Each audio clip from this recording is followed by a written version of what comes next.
মা, তুমি আমাকে সাপ বলছো কেন? আমি তো সাপ নই মা, আমি তোমার সন্তান মা, যাকে তুমি এই পৃথিবীতে নিয়ে আসার আগেই মেনে ফেলেছো। আমি যে মরে গেলাম তোমাকে রেখে, তোমাকে ছাড়া আমি একা কিভাবে থাকবো, তাই ভেবেছি আমার সাথে তোমাকেও নিয়ে যাব মা।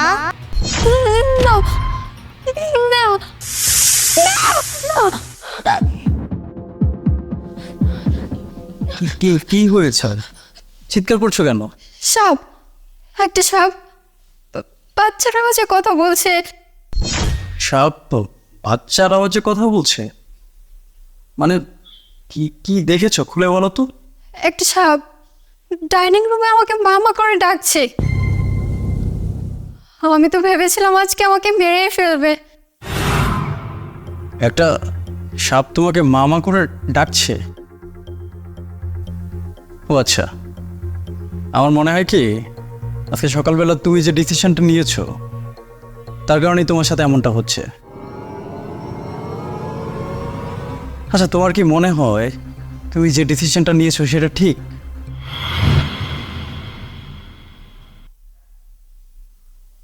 শোনো, কিছু বলবা? আমি প্রেগনেন্ট। কি বললা? সত্যি? হ্যাঁ, আমি প্রেগনেন্ট। মানে কবে, কখন, কিভাবে? কিভাবে মানে? না মানে কিভাবে বুঝলা যে তুমি? গত কিছুদিন যাবত আমার সন্দেহ হচ্ছিল, তাই আজকে সকাল সকাল টেস্ট করিয়েছি। টেস্টের রিপোর্ট পজিটিভ আসছে। ভালো তো, আমি সবাইকে খবর দিচ্ছি। আর তুমি বসো, তোমাকে কোনো কাজ করতে হবে না। হ্যাঁ, আমি বাজারে গিয়ে মিষ্টি নিয়ে আসছি। না না, এখনই কাউকে জানানোর দরকার নেই। কেন? এরকম একটা সুখবর আমি সবাইকে জানাবো না? সবই তো বুঝো, সবে আমার চাকরিটা হয়েছে, এর মাঝখানে যদি আমি অফিস থেকে ছুটি নিয়ে বসি তাহলে কি আমার প্রমোশনটা হবে? তাছাড়া কেরিয়ার বলতেও তো একটা কথা আছে, তাই না? সারা জীবন পড়াশুনো করেছি ভালো একটা কিছু করার জন্যই তো। এখন শেষে যদি আমার বাচ্চা নিতে গিয়ে সব কিছু শেষ হয়ে যায় তাহলে আমি এটা বোকামি করছি না? মানে কি কি বলতে চাইছো তুমি? মানে খুলে বলো, আমি আমি কিন্তু বুঝতেছি না কিছু। বাচ্চাটা এখন আমি নিতে পারবো না।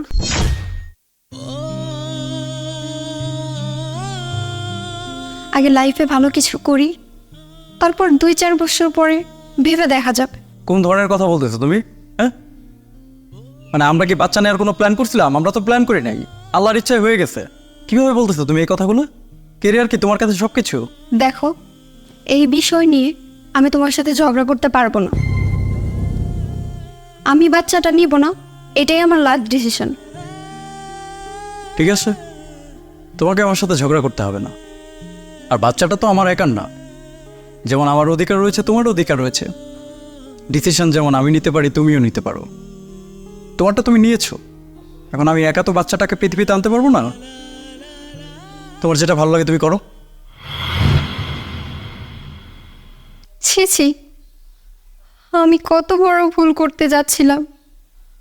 আমি যদি এই ভুলটা করে ফেলতাম তাহলে সৃষ্টিকর্তা আমাকে কখনোই ক্ষমা করতো না। আমি অমানুষের মতো কাজ করতে যাচ্ছিলাম।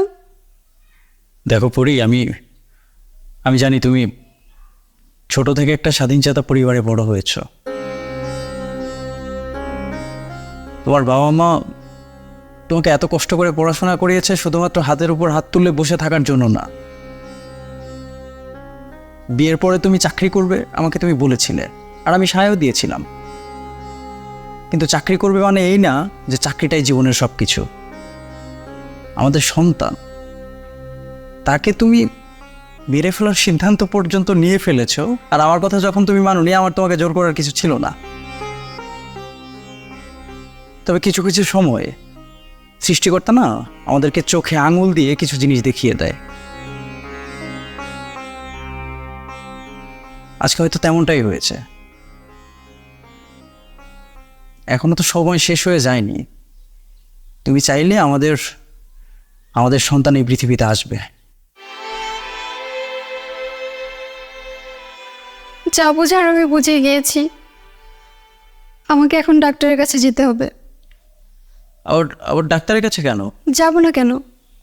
আমি কি এর আগে কখনো মা হয়েছি? এই অবস্থায় আমাকে এখন কি করতে হবে, কি খেতে হবে, এসব কিছুই তো আমি জানি না। হ্যাঁ সেটাই তো, আমিও তো কিছুই জানি না, কি রেখেছে কি করব। আর তুমি ডাক্তারের কাছে একা যাবা কেন? বাচ্চা কি তোমার একার নাকি? আমার না, আমিও যাব। তুমি যাও, আমি ফ্রেশ হয়ে আসছি।